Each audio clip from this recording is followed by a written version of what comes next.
ஏம்மோ ஒரு வழியா நீ வீடு வந்து ஏத்திட்டேலா, அது வேற சமாதானம் இல்லைன்னா உங்க அம்மைக்கு ஓம்ல பதில் சொல்லுவா. ஏப்போ இப்போ சமாதானம் ஆச்சு. ஆமா, நீ பஸ்லயே வந்த?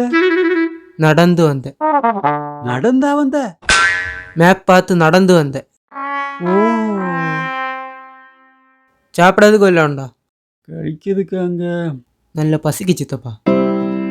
நான் பிரெட் வேண்டி சாப்பிட்டேன்னா மிச்சத்தை ஃப்ரிட்ஜில் வச்சிருக்கேன், எடுத்து சாப்பிடியா?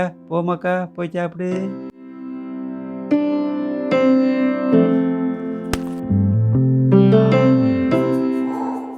ஒரு அண்ணாச்சி என்னட்ட பாலிசி போடேன்னு சொன்னாரு. நான் அட்ரஸ் கேட்டேன், அவரும் கொடுத்தாரு. நல்லா கேட்டுக்கிடுங்கோ, அவருக்கு தெரு பேரு மூக்கையா தெரு.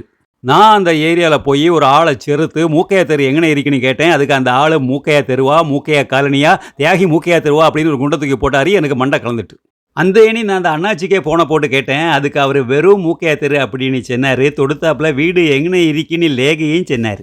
அந்தால நான் போய் ஒரு சைஸாக ஏற்றிட்டேன்னு வைங்கோ, மக்கா பண்டெல்லாம் சாயா கடையில், பலவஞ்சன கடையில், முறுக்காங்கடையில எல்லாம் இந்த தெருக்கு பேரை எழுதி போட்டிருப்பானுவோ. இப்போ எவனும் எழுதி போடுறதில்ல.